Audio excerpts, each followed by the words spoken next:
Muy probablemente lo que lo trajo acá es el título del video. ¿Cómo vencer el pecado?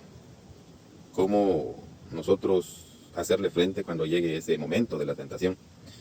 Fíjese que hay un pasaje interesante, bien interesante, en la Epístola Universal del Siervo Santiago, que dice, capítulo 1, versículo 13 dice, cuando alguno es tentado, no diga que es tentado de parte de Dios, porque Dios no puede ser tentado por el mal, ni Él tienta a nadie, sino que cada uno es tentado cuando de su propia concupiscencia es atraído y seducido. Entonces la concupiscencia, después que ha concebido, da a luz el pecado, y el pecado siendo consumado, da a luz la muerte. Si nosotros leemos este pasaje así, sin detenernos a considerarlo, pues no nos dice mucho, o no nos dice nada.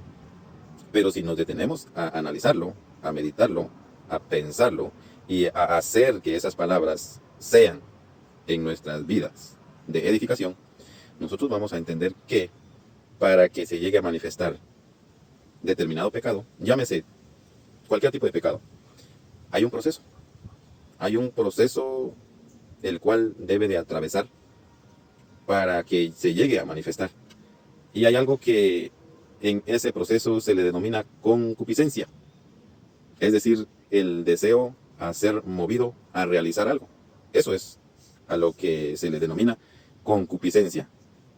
Debemos de partir inicialmente de la idea que nosotros somos creyentes.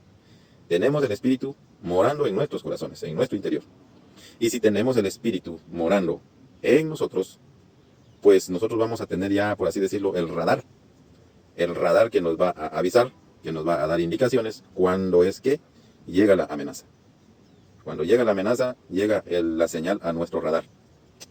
Ilustremos así que el espíritu es una especie de radar, sin que usted me vaya a malinterpretar, ya que estoy bajando a una categoría, relegando al espíritu. No, no vamos por ahí. Entonces, el espíritu morando en nosotros nos avisa cuando llega la tentación. Y nosotros vamos a tener la capacidad de discernir a dónde nos va a llegar. Nos va a llevar, porque va a tener consecuencias. Toda acción realizada va a manifestar consecuencias, para bien o para mal. Entonces, por ejemplo, cuando usted ve en la empresa donde trabaja, o independientemente de donde se encuentre, que hay, pongamos este ejemplo, unos clavos. Yo creo que todos conocemos los clavos, para qué sirven. Usted ve los clavos y son del tamaño ideal. De hecho, son los que usted necesita para, yo que sé, clavar algo, para colocar tal vez su cuadro, y encima tal vez su versículo bíblico va a colgar en su pared. Pero usted no tiene los clavos, pero ve esos clavitos ahí que están en una ubicación estratégicamente colocados ahí. Y usted dice, bueno, son 3 clavitos. Yo necesito 2 o necesito 1, pero esos nada más están ahí. Eso ya es la concupiscencia. Hay algo que le está diciendo a usted, tómalo, porque te sirve. Te va a servir. Aquí no hace falta. El espíritu a usted le va a decir, no los tomes, pídelos. Pídelos. O sea, son 3 insignificantes clavos y de pronto el jefe te lo va a regalar. Pero la carne le va a decir, no. De repente está de mal humor, te va a decir que no. Te va a decir, bueno, son 3 clavos, pero a mí me sirven, déjalos ahí. O puede que te responda, pues, tanta es tu miseria que no tienes para comprarte un par de clavos, una libra de clavos. Entonces va a estar esa lucha ahí constante. Le estoy poniendo un ejemplo básico, un ejemplo sencillo. Y lo mismo sucede con los pecados más graves. Cuando usted ve, por ejemplo, nosotros los varones vemos a una mujer atractiva físicamente, y si usted no tiene dominio propio, usted va a empezar a maquinar, va a empezar a imaginarse cosas indebidas con esta mujer, mayormente si es joven.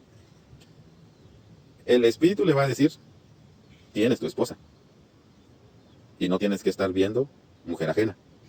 La carne le va a decir, tu esposa solo enojada vive, tu esposa solo problemas es, tu esposa no te complace, tu esposa vive de mal humor. Ahí está la concupiscencia con 2 encrucijadas. Una es darle rienda suelta usted a su desenfreno, y no escuchar la voz del Espíritu. Y otra es obedecer a la voz del Espíritu y pensar en las consecuencias. Porque las consecuencias que usted debe de analizar, que usted y yo debemos de analizar, es que esa mujer a la que usted está viendo, muy probablemente esté comprometida. Muy probablemente tenga una relación de noviazgo o, inclusive, pueda que tenga su esposo. Y aquí lo vamos a analizar desde las dos perspectivas, tanto en hombre como en mujer, porque de ambos lados se da. Tanto caen mujeres como caen hombres. Tanto resbalan mujeres como también resbalan hombres. ¿Por qué? Porque estamos en esta naturaleza caída que constantemente luchamos. Y si nosotros no estamos preparados, no tenemos ejercicio en cuanto al conocimiento de la palabra, nosotros vamos a ser presa fácil para caer ante la tentación. Y esa es la concupiscencia. ¿Lo hago o no lo hago? Ese es un proceso. Es decir, usted empieza a maquinar cosas. Usted y yo empezamos a pensar cosas que no le haríamos a esa persona, o que no haría usted con esa persona, o que no haría usted con lo que está queriendo hacer. Y el Espíritu le va a usted a redarguir, le va a refrenar, le va a poner un freno para que analice lo que va a hacer, porque tampoco es que nosotros seamos torpes, pues. No, nosotros tenemos el Espíritu Santo morando en nosotros, y el Espíritu Santo a nosotros nos indica que lo que vamos a hacer es malo. Entonces, ¿cómo vencerlo? Esa es la clave, ¿cómo vencerlo? Tener hasta cierto punto tener hasta cierto punto los sentidos sincronizados. Pensemos en nuestros sentidos materiales, pero también están los sentidos espirituales, los que dice que nosotros debemos de tenerlos ejercitados. Dijo alguien por ahí, el problema no es ver, el problema es quedarse viendo. Eso le sucedió al monarca, al rey David. ¿Cómo él llegó a concluir que Betsabé era hermosa? Tuvo que quedarse viendo. Usted ve a una mujer atractiva que viene ahí de frente suyo, de igual manera también las mujeres ven a un hombre atractivo físicamente que va pasando por ahí, pues usted de pronto lo vio de frente, yo de pronto vi de frente a esa mujer, pero una vez que pasó, pues yo sigo mi camino. ¿Por qué tengo que voltear a ver? Si yo tengo a mi esposa. La concupiscencia es ese tramo, ese proceso en el que se empieza como quien dice, a gestar, a procesar la caída. Y nosotros debemos de estar con el sensor activo, con el radar encendido. ¿Por qué? Porque así nosotros vamos a percibir las amenazas. Pensemos, por ejemplo, allá, pues, si bien es cierto, algunos piensan, aquí tal vez vamos a salirnos un poco del tema, algunos dicen que la cúpula que protege a la nación de Israel es impenetrable. Algunos piensan eso, pero los que de alguna u otra manera nos hemos dado la tarea de investigar un poquito, no es una cúpula impenetrable. No. Ellos tienen una tecnología avanzada que lo que hacen es detectar los misiles que vienen y hacen una aproximación a dónde va a caer. Y si va a caer en un lugar despoblado y donde no hay amenaza, pues ellos no van a gastar municiones, no van a gastar energía eliminando ese misil que lleva un destino que no va a hacer daño. Entonces, así debería de operar el Espíritu Santo en nosotros. O sea, yo le estoy poniendo un ejemplo que todos podemos entender. Viene el misil, viene de camino, y ya el Espíritu que mora en nosotros lo identifica y hace un análisis y ya establece a dónde va a caer. Es una ilustración práctica. ¿Por qué? Porque ese sistema de defensa es un sistema de defensa con lo que cuenta Israel. Ese sistema de defensa lo que hace es detectar dónde viene la amenaza y hacer una evaluación, dónde va a caer y si va a causar o no daños. Es lo mismo que podemos hacer nosotros. Detectamos la amenaza mediante el poder del Espíritu Santo y hacemos una evaluación. ¿Qué tanto daño va a causar? El robar, el mentir, el adulterar, el fornicar. Todos esos pecados, todos los pecados. Nosotros debemos de hacer un análisis a dónde va a caer y qué daños va a causar. Y a eso la Biblia le llama concupiscencia. A ese proceso en el cual se está maquinando, se está haciendo una serie de entramado ahí, en donde se está montando un escenario y en determinado momento, si usted y yo no le hacemos caso al Espíritu Santo, a los avisos que nos manda, porque, dicho sea de paso, hay avisos. Siempre hay avisos. Por ponerle los ejemplos así, materiales con los cuales nosotros bien podemos aprender. Ya les decía, el sistema de defensas con los que cuenta Israel les avisa cuando viene la amenaza. ¿Qué le digo? Viene un misil intercontinental, creo que le llaman ellos, los misiles balísticos, que son misiles más mortales. Porque no nos van a llegar, y esa es la ventaja que nosotros tenemos, no nos va a llegar un ataque como el que le llega a la nación de Israel, pues, misil tras misil, y pues de pronto pues ya no se da abasto el sistema de defensa. Con nosotros no es así. Con nosotros llegan las amenazas una a una por una. Y nosotros tenemos la capacidad de detectarlo. Y a eso, como les decía, se le llama concupiscencia. Es el proceso en el cual todo creyente atraviesa antes de llegar a la caída. Y dice que nosotros mismos somos los que somos tentados. Dios no nos tienta. Algunos tienen la osadía de decir, es que Dios lo permitió, y Dios permitió que yo cayera, como que Dios lo estuviera tentando. No, cada uno es tentado de acuerdo, dice, a su propia concupiscencia. ¿Qué quiere decir eso? Que usted y yo tenemos áreas vulnerables. Y si su área vulnerable son los pecados de la carne, trabaje ahí, desarrolle su sistema de defensa, por así decirlo. No viendo imágenes en el teléfono que provocan a su mente. No consumiendo material pornográfico. ¿Por qué? Porque usted sabe, usted conoce que esa es su debilidad. Si su debilidad son las mujeres, pues no emprenda usted amistades ni comunicación vía teléfono más allá de lo normal, porque usted tiene su esposa. Y si no tiene su esposa y pues de alguna u otra manera usted siente atracción por la mujer, por el sexo opuesto, que es lo normal, pues la Biblia dice, cásese.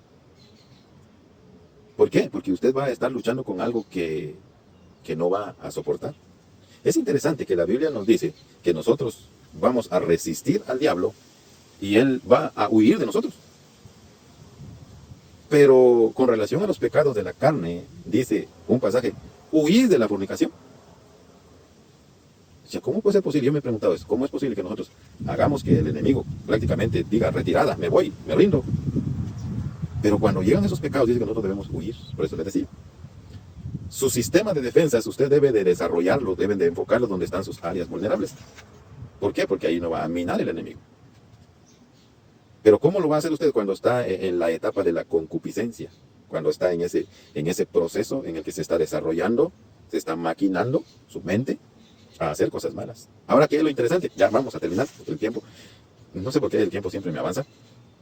¿Por qué el Señor nos dice que nosotros debemos de ser cuidadosos con con estas cosas, con este proceso? Porque usted y yo vamos a obtener una corona. Una corona. Cuando usted y yo aprendamos mediante la guianza del Espíritu Santo a guardar nuestras vidas, a desarrollar, por así decirlo, ese sistema de defensas y a poder hacerle frente a los pecados en el proceso de la concupiscencia y no llegar a morir, porque ahí dice también, habla de muerte, dice que nosotros vamos a tener recompensa. Y dice el versículo 12 de aquí mismo de Santiago 1, donde estamos leyendo, bienaventurado el varón que soporta la tentación, dice. Porque cuando haya resistido a la prueba, lo que le estaba diciendo, desarrollamos el sistema de defensa, desarrollamos un sistema en el cual nosotros podamos detectar dónde viene el ataque, a dónde va a caer y qué consecuencias va a traer. Y si es necesario derribar el misil antes de que caiga, pues es lo mejor. Pero si usted de alguna u otra manera analiza y dice, bueno, eso no me afecta a mí. ¿Por qué? Porque pues no es mi debilidad, pero esto sí me va a afectar a mí, porque yo ahí estoy muy propenso, muy vulnerable. Entonces, a trabajar ahí. Porque cuando haya resistido la prueba, dice, recibirá la corona de vida. Yo creo que todos nosotros anhelamos llegar invictos allá con el Señor. Sin caídas, sin esos malos momentos, sin esos tragos amargos que a veces toca al creyente pues tragarse esa agua amarga y la acompaña por el resto de su vida. Pero yo creo que todos anhelamos llegar allá con el Señor sin haber experimentado esas malas experiencias, porque dice que el Señor nos va a dar la corona de vida. Y claramente aquí nos está prometiendo el Señor, y lo ha dado como promesa, valga la redundancia, pero dice que esa promesa está vigente para todos aquellos que le aman. Bendiciones y hasta la próxima oportunidad, si el Señor así lo permite.